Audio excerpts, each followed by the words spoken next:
Midrash, commentaire juif, raconte que Dieu était à table avec les grands de l'ancien temps.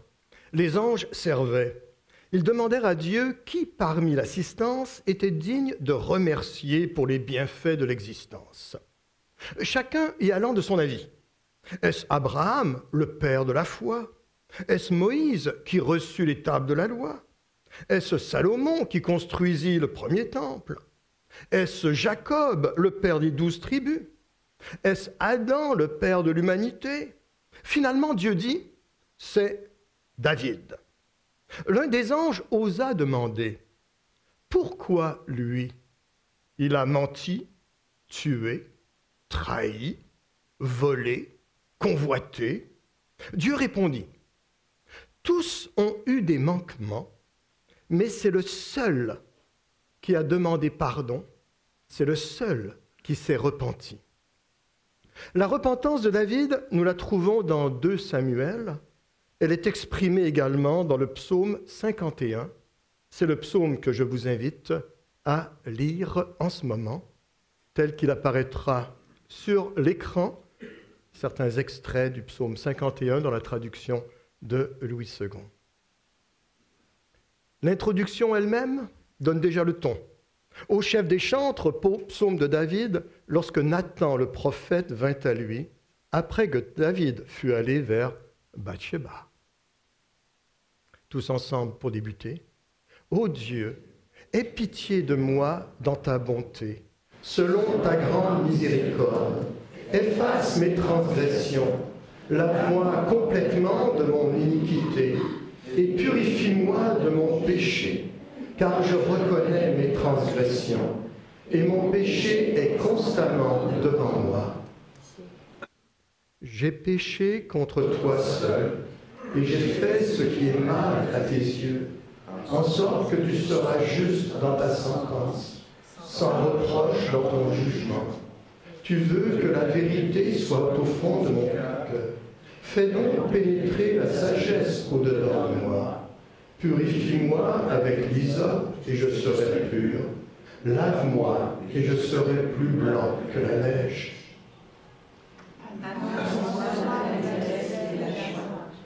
Efface toutes mes iniquités. Ô Dieu, crée en moi un cœur pur. Renouvelle en moi un esprit bien disposé. Ne me rejette pas loin de ta face. Ne me retire pas ton Esprit Saint. Rends-moi la joie de ton salut et que l'esprit de bonne volonté me soutienne. J'enseignerai tes voies à ceux qui les transgressent, et les pécheurs reviendront à toi. Ô Dieu, Dieu de mon salut, délivre-moi du sang versé, et ma langue célébrera ta miséricorde. Seigneur, ouvre mes lèvres, et ma bouche publiera ta louange. Si tu eusses voulu des sacrifices, je t'en aurais offert, mais tu ne m'as point plaisir aux holocaustes. Les sacrifices qui sont agréables à Dieu, c'est un esprit brisé. Ô Dieu, tu ne dédaignes pas un cœur brisé. Et que le Seigneur bénisse la lecture de sa parole. Un jour, dans une classe, un professeur a demandé « Quelqu'un peut me dire ce que c'est que l'égoïsme ?» Un des élèves a levé la main en disant « Moi, moi, moi ». Oui, c'est quoi l'égoïsme? L'égoïsme, c'est lorsque les autres ne pensent pas à moi. Dans la même lignée, on pourrait ajouter également que l'orgueil, c'est lorsque les autres pensent qu'ils sont meilleurs que moi. Nous allons à nouveau écouter et lire le texte de Genèse, chapitre 3. Le serpent était le plus rusé de tous les animaux des champs que l'Éternel Dieu avait fait. Il dit à la femme, Dieu a-t-il réellement dit, vous ne mangerez pas de tous les arbres du jardin? La femme répondit au serpent, nous mangeons du fruit des arbres du jardin. Mais quant au fruit de l'arbre qui est au milieu du jardin, Dieu a dit, vous n'en mangerez point et vous n'y toucherez point, de peur que vous ne mouriez.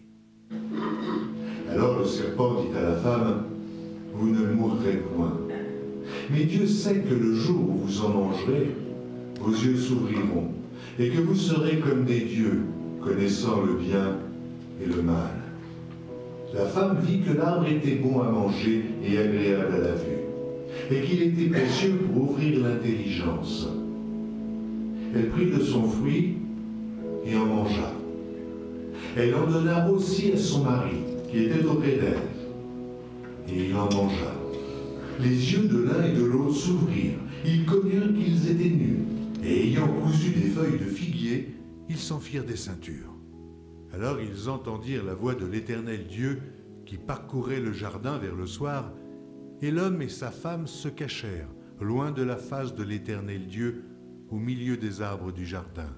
Mais l'Éternel Dieu appela l'homme et lui dit, « Où es-tu » Il répondit, « J'ai entendu ta voix dans le jardin et j'ai eu peur, parce que je suis nu et je me suis caché. » Et l'Éternel Dieu dit, « Qui t'a appris que tu es nu ?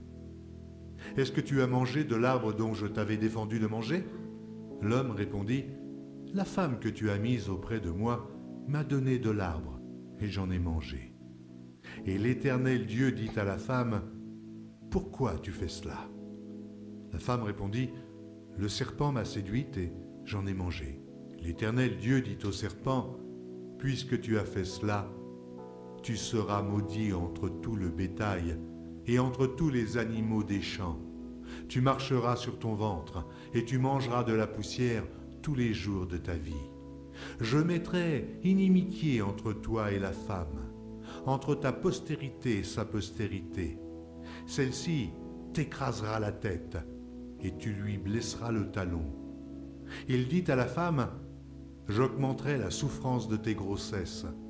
Tu enfanteras avec douleur et tes désirs se porteront vers ton mari, mais il dominera sur toi. » Il dit à l'homme, « Puisque tu as écouté la voix de ta femme et que tu as mangé de l'arbre au sujet duquel je t'avais donné cet ordre, tu n'en mangeras point, le sol sera maudit à cause de toi. C'est à force de peine que tu en tireras ta nourriture tous les jours de ta vie. Il te produira des épines et des ronces, et tu mangeras de l'herbe des champs. C'est à la sueur de ton visage que tu mangeras du pain, jusqu'à ce que tu retournes dans la terre d'où tu as été pris, car tu es poussière, et tu retourneras dans la poussière. » Adam donna à sa femme le nom d'Ève, car elle a été la mère de tous les vivants. L'Éternel Dieu fit à Adam et à sa femme des habits de peau, et il les en revêtit. L'Éternel Dieu dit, « Voici, l'homme est devenu comme l'un de nous, pour la connaissance du bien et du mal. Empêchons-le maintenant d'avancer sa main, de prendre de l'arbre de vie, d'en manger et de vivre éternellement. » Et l'Éternel Dieu le chassa du jardin d'Éden pour qu'il cultivât la terre, d'où il avait été pris. C'est ainsi qu'il chassa Adam, et il mit à l'orient du jardin d'Éden les chérubins qui agitent une épée flamboyante pour garder le chemin de l'arbre de vie.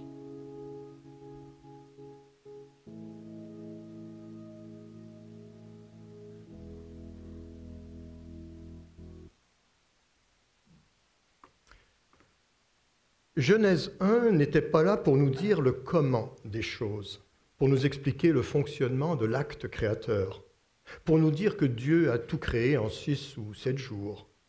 Genèse 1 était là pour nous parler du pourquoi des choses. Face à des sociétés qui divinisaient par peur et divinisent encore aujourd'hui la nature, Dieu nous dit que cela n'est que création et non créature. Il n'y a pas de divinité et d'esprit caché dans les arbres, les astres, les forêts, les océans, les animaux. Face à des religions qui voyaient l'humain créé comme au service des dieux, l'Écriture nous dit que l'humain, hommes et femmes, sont représentants de Dieu et que cette nature leur est offerte. À nous de dominer sur elle comme Dieu domine, sans oppresser, en gardant précieusement ce jardin et en le cultivant avec amour. Face à des personnes qui ne voient en l'humain qu'un animal amélioré, le texte nous dit que, sans être des dieux, nous sommes image de Dieu, animés du souffle divin. Genèse 2 n'était pas là pour expliquer le processus de création de la femme comme être inférieur, éternel, deuxième. Comme dans presque toutes les civilisations, de presque toutes les époques, le pensait et le vivait. Mais pour souligner l'entière, totale, complète égalité entre l'homme et la femme. Comme Jean Calvin le disait, égalité différenciée. Face à des gens qui rabaissent la femme à une chose, l'Écriture dit qu'elle est image de Dieu, représentante du divin, au même titre que l'homme mâle. Qu'elle est de plus son aide, au même titre que Dieu est notre aide.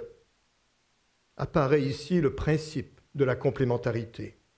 Face à des sociétés qui la maintiennent en état d'infériorité, Dieu rappelle qu'elle est semblable à l'homme mâle. Littéralement, qu'elle est son vis-à-vis. C'est le principe de l'altérité. Face à des religions qui valorisaient l'abstinence sexuelle, le rôle des vierges, le célibat, la place des eunuques, le texte nous enseigne que l'union conjugale est un don de Dieu qui illustre symboliquement l'unité première du couple. À l'opposé, que la sexualité n'est pas un simple divertissement, mais qu'elle est riche d'engagement et de responsabilité. Petite parenthèse, cela ne veut pas dire que l'on ne peut pas être épanoui et servir Dieu en étant seul.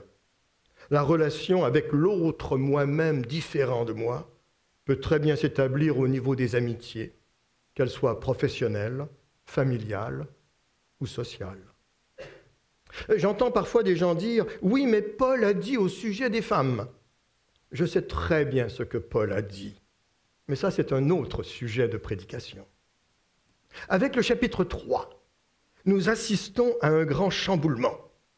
Les rapports de pouvoir sont bouleversés. Commençons avec l'arbre de la connaissance du bien et du mal. Est-ce que Dieu est contre la connaissance ? Absolument pas. La Bible est remplie d'exhortations à discerner le bien du mal et d'encouragements à choisir le bien.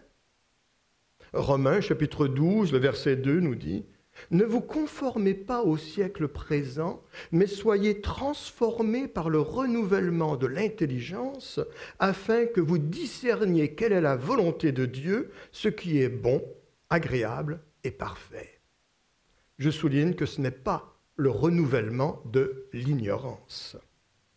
Derrière l'idée de connaissance se retrouve l'idée de maîtrise et de domination.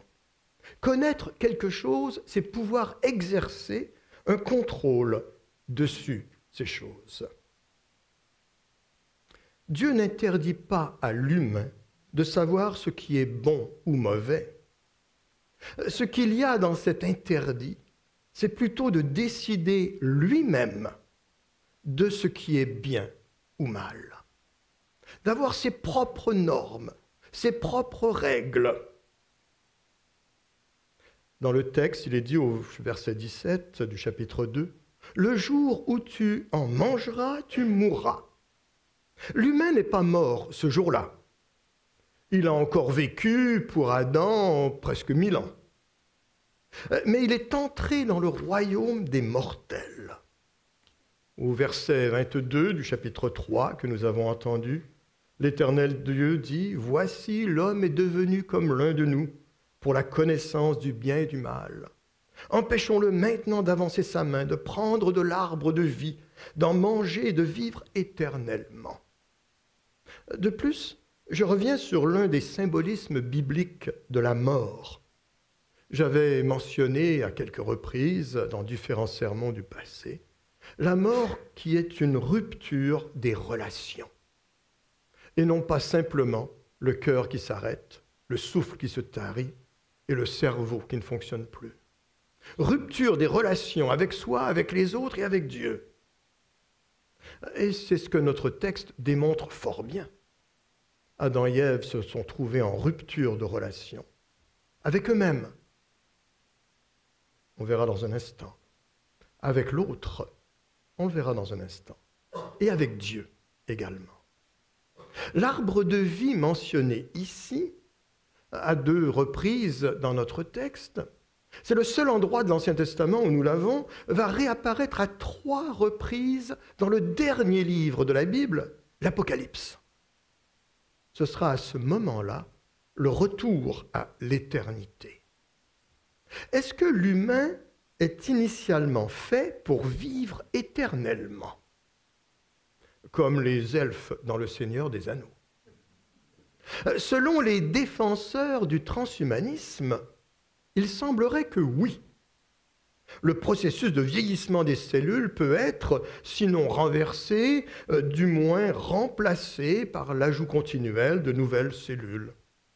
Ou encore ce que certains parlent comme étant l'immortalité numérique, permettant de transférer notre conscience. Pour ceux qui se rappellent Bob Moran, c'était l'histoire de l'ombre jaune. Petite parenthèse sur le fruit. La pauvre pomme. Nulle part mentionnée dans le texte. Dans toutes les langues, il y a des homonymes, c'est-à-dire des mots qui s'écrivent ou se prononcent de la même manière, mais qui ont des sens différents. Un petit exemple en français que j'aime bien citer. L'amour que je vous, nous. Hein? C'est joli, il faut réfléchir. Hein? Voilà. Une pomme en latin, le latin qui deviendra langue majoritaire au début du christianisme, se dit malum. Et le mal, en latin, se dit malum. Et voilà notre pomme devenue symbole du péché. La seule référence précise à un arbre à fruits dans notre chapitre 3, c'est le figuier, avec ses feuilles dont Adam et Ève se vêtiront. Si l'on veut voir un fruit, il y a peut-être plus de chances que c'était alors une figue, qui de toute façon, dans ces pays-là, était beaucoup plus appréciée que les pommes. Et le figuier qui deviendra, entre autres, l'un des arbres symboliques d'Israël. La tentation. Le processus de tentation est décrit dans l'épître de Jacques, au chapitre 1er, les versets 13 à 15. Que personne, lorsqu'il est tenté, ne dise « c'est Dieu qui me tente », car Dieu ne peut être tenté par le mal, et il ne tente lui-même personne. Mais chacun est tenté quand il est attiré et amorcé par sa propre convoitise. Puis la convoitise, lorsqu'elle a conçu, enfante le péché. Et le péché, étant consommé, produit la mort. On a là dans ce texte un certain processus. Convoitise, désir, qui va entraîner le péché. La Bible du Semeur reprend le verset 14 de Jacques en disant « Lorsque nous sommes tentés, ce sont les mauvais désirs que nous portons en nous qui nous attirent et nous séduisent. » Un proverbe africain déclare « On ne peut pas empêcher le vautour de tourner autour du baobab, mais on peut l'empêcher d'y faire son nid. » Des tentations, nous en avons tous. Excusez-moi, je ne sais pas pour vous. Mais des tentations, j'en ai. Les nourrir, les encourager, voilà le problème. Le malin commence par déformer les paroles de Dieu. Dieu a-t-il réellement dit « Vous ne mangerez pas de tous les arbres du jardin ». En fait, Dieu n'avait pas dit ça au départ. Dieu avait dit « Tu pourras manger de tous les arbres du jardin, mais tu ne mangeras pas de cet arbre-là. » le permis, je l'avais mentionné la dernière fois que j'ai prêché sur Genèse, le permis est infiniment supérieur à l'interdit. Tu peux manger de tout, sauf celui-là. Dieu a-t-il vraiment dit, vous ne mangerez pas de tous les arbres? Non, non. Dieu a dit qu'on peut manger de tout. Mais il faut reconnaître que l'interdit est parfois plus tentant, parce que justement, il est interdit. Le malin sème le doute. Alors le serpent dit à la femme, « Vous ne mourrez point. » Le malin propose une autre option. Mais Dieu sait que, le jour où vous en mangerez, vos yeux s'ouvriront et que vous serez comme des dieux, connaissant le bien et le mal. Et dans tout ce schéma, l'interdit suscite le désir se transformera en convoitise, et la convoitise deviendra péché. Je risque quelque chose, et tout le monde n'est pas forcément d'accord avec moi. Personnellement, je ne crois pas qu'un jour, une Madame Ève et un Monsieur Adam ont mangé une pomme suite à la suggestion d'un serpent. Et que depuis ce jour, le péché originel s'est répandu à toute l'humanité. Je crois plutôt que ce texte dévoile une structure profonde de la personne.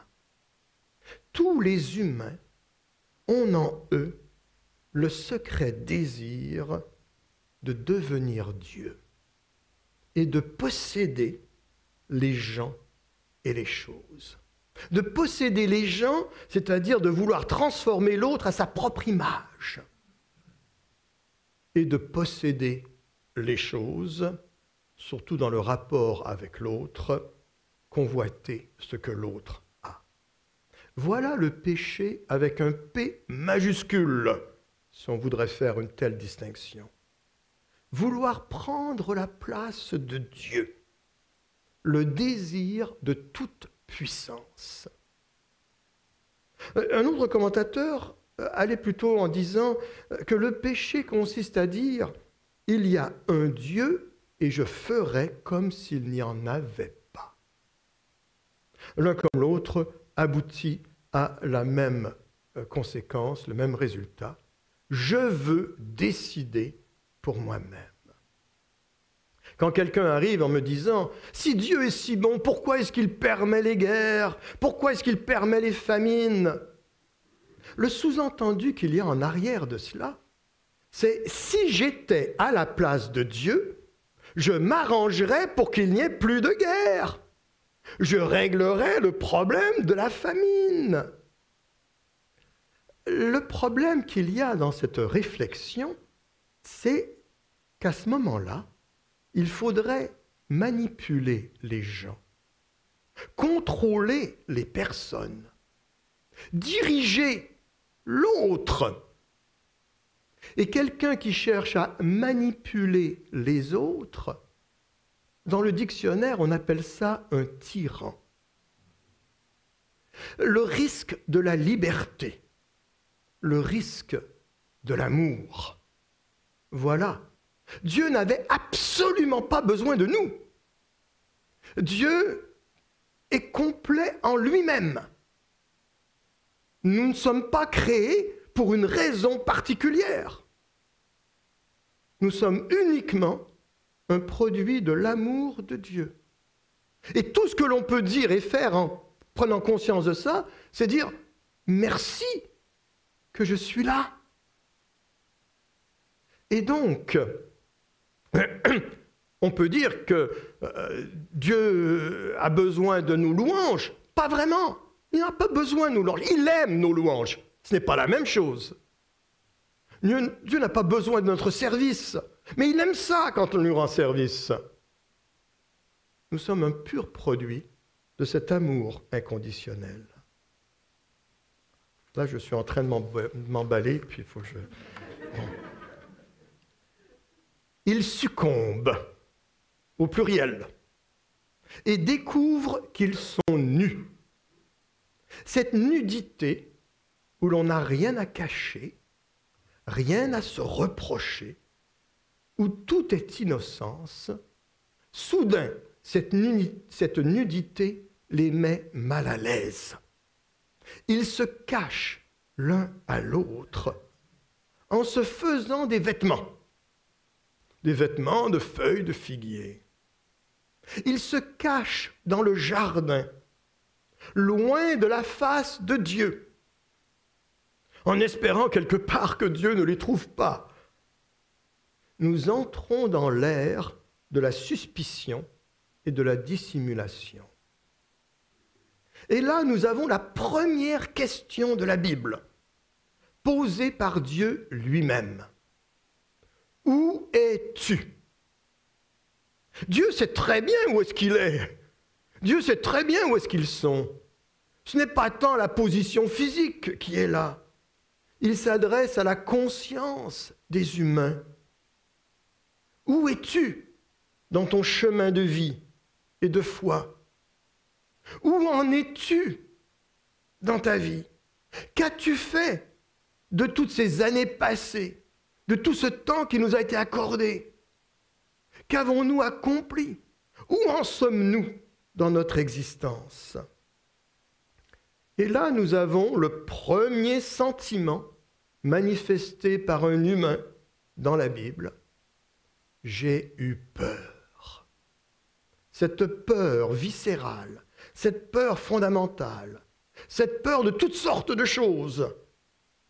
La peur du noir, la peur des araignées, la peur des ascenseurs, la peur de perdre l'autre, la peur d'attraper un cancer, la peur de perdre son travail, la peur de ne pas arriver financièrement, la peur de ce qui peut arriver à nos enfants plus tard, la peur qu'une bombe éclate lorsque j'ouvre la boîte aux lettres. La peur, il y a toutes sortes de... Non, je dis ça parce que ça m'arrive, j'ai toujours un petit flash quand j'ouvre la boîte aux lettres. Je me dis, il faut... Toutes sortes de peurs que l'on peut avoir. J'ai eu peur. La peur de Dieu également. La peur que quelqu'un me dise que je devrais peut-être changer dans ma vie. La peur qu'il y ait quelqu'un qui, quelque part, me suggère, m'oriente. Mais je rappelle, Dieu n'est pas un tyran. Il ne nous manipule pas. Il ne nous contrôle pas. Il nous laisse libres, comme un ami. La peur qui nous pousse à fuir nos responsabilités, à se cacher. Le contraire de la peur, c'est le courage.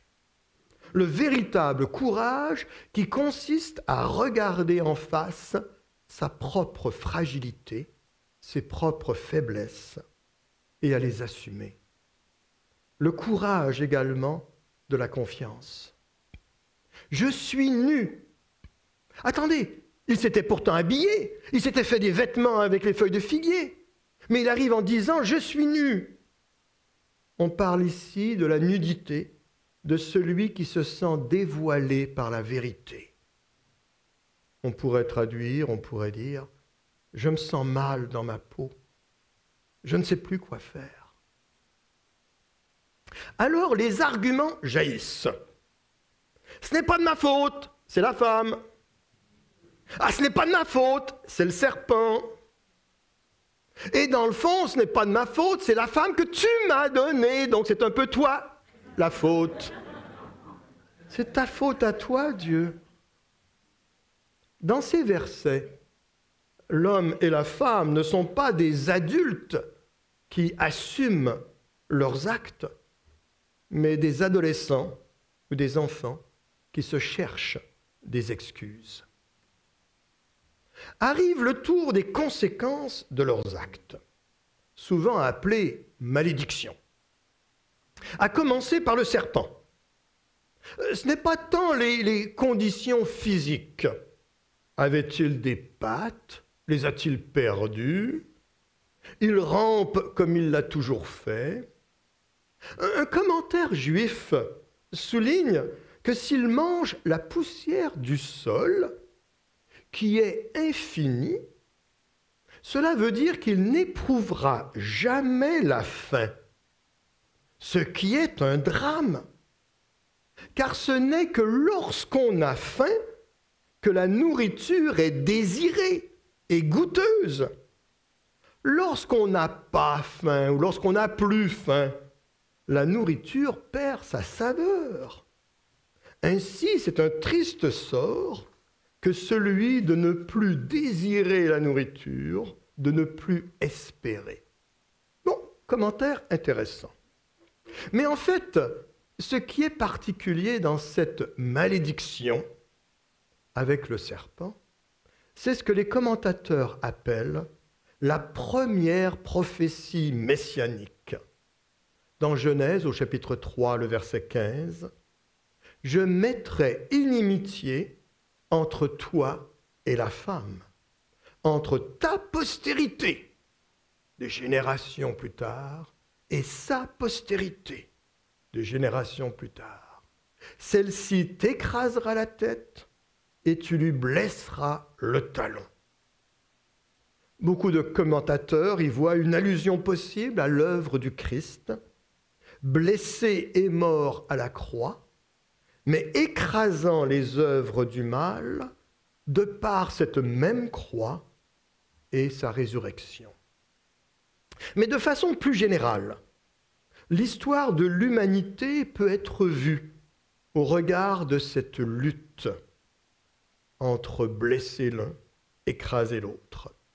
Parfois, l'humain gagne et arrive à contenir le mal.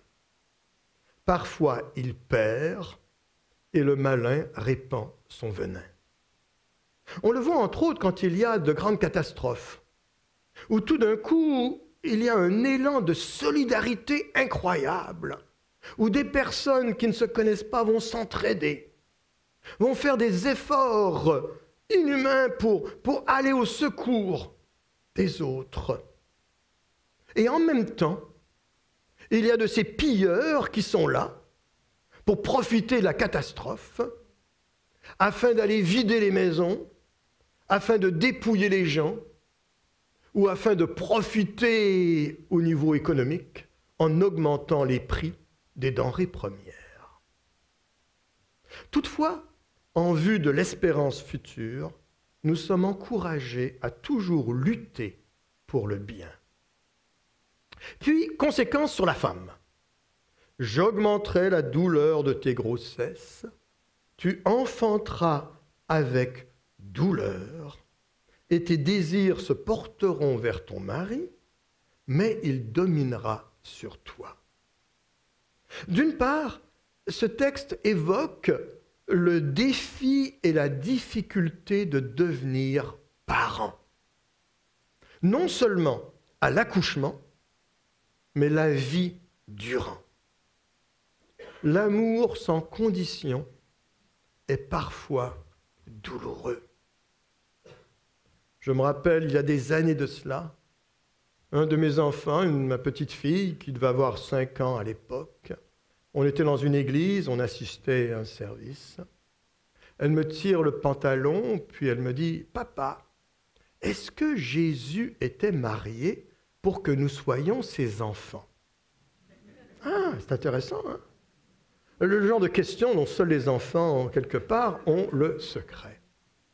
Après avoir réfléchi quelques secondes, je me suis tourné vers elle et je lui ai dit, tu vois, c'est différent. Les mamans, quand elles ont des enfants, elles l'ont dans le ventre. Alors que Jésus, lui, les enfants, il les a dans le cœur.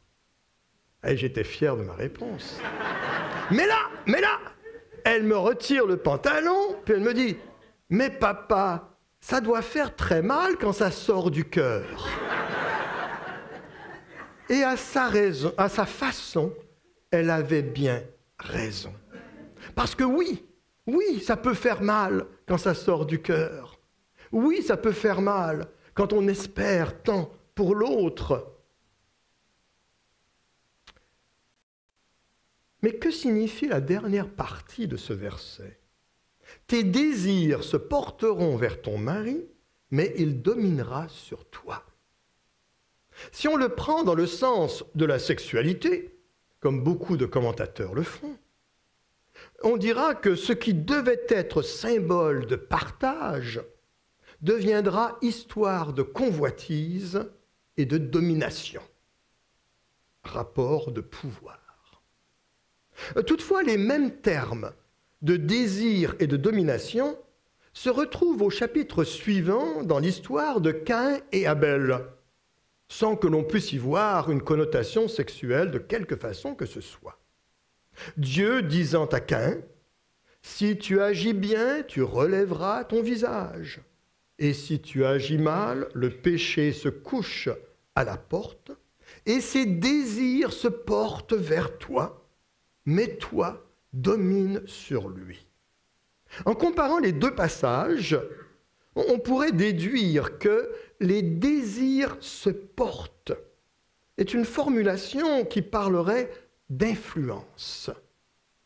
Le péché cherche à t'influencer, comme la femme cherchera à influencer l'homme, mais, dans le premier texte du chapitre 3, l'homme dominera sur elle. La femme cherchera à influencer son mari, mais lui dominera sur elle. La domination première, qui était prévue au chapitre 1, donnée à l'homme et à la femme sur l'ensemble de la création, devient maintenant domination de l'homme sur la femme. Dans l'Antiquité, l'homme dominait sur la femme par la force du bras, et la femme essayait de l'influencer par ruse, le fameux pouvoir de séduction. Les rapports de pouvoir au sein du couple sont bouleversés. Les deux, hommes et femmes, destinés à dominer sur le monde en pleine égalité, nous nous retrouvons avec l'homme, je le répète, qui domine la femme. Et c'est ce qui va se vivre dans toutes les générations, dans toutes les sociétés, à toutes les époques. Mais revenons sur la grossesse.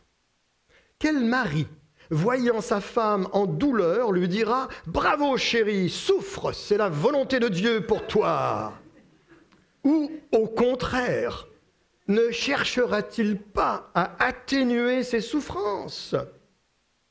Nous pouvons et devons lutter contre la malédiction et contre la domination de l'un sur l'autre pour rétablir des liens d'harmonie. Et en finale, malédiction sur l'homme et la terre. Le sol sera maudit à cause de toi. C'est à force de peine que tu en tireras ta nourriture tous les jours de ta vie. Il te produira des épines et des ronces et tu mangeras de l'herbe des champs. C'est à la sueur de ton visage que tu mangeras du pain. Au chapitre 2, le verset 15, le travail était présenté comme une vocation. Maintenant, il devient une corvée.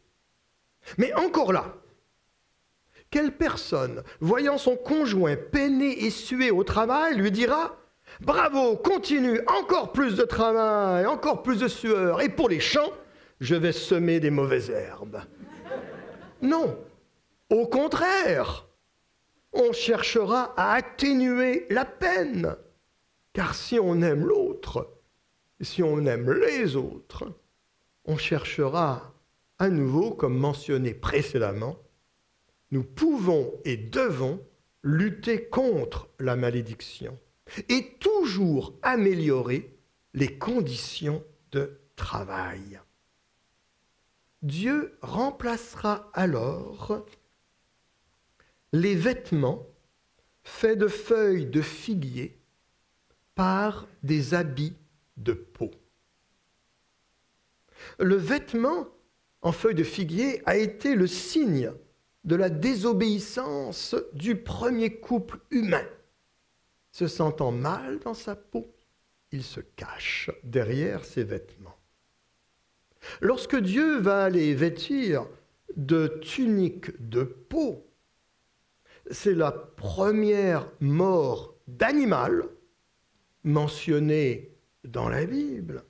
Et c'est Dieu lui-même qui va immoler, je dirais presque offrir en sacrifice cet animal pour le confort de l'humain C'est une façon pour Dieu d'accueillir leur nouvelle situation, tout en soulignant la gravité de la situation.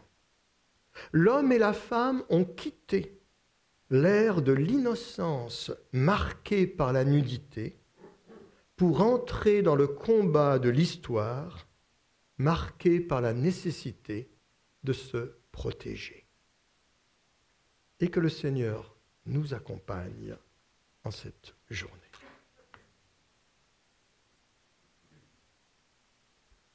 Que l'on puisse prier.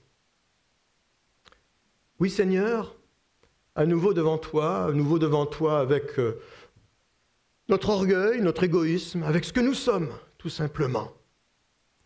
Et nous voulons mettre tout cela devant toi, en toute simplicité, en toute humilité. Aide-nous, Seigneur, à toujours avancer dans la foi, le regard tourné vers toi, à toujours avancer dans l'espérance, le regard tourné vers les autres, et par-dessus tout, à toujours avancer dans l'amour pour animer nos actions. Oui, Seigneur, viens à notre aide. Délivre-nous de nous-mêmes et apprends-nous, Seigneur, à grandir en pleine maturité jour après jour, quel que soit notre âge, quel que soit notre arrière-plan, quelle que soit notre éducation. Nous pouvons toujours continuer à avancer avec toi. Merci de ta présence. Amen.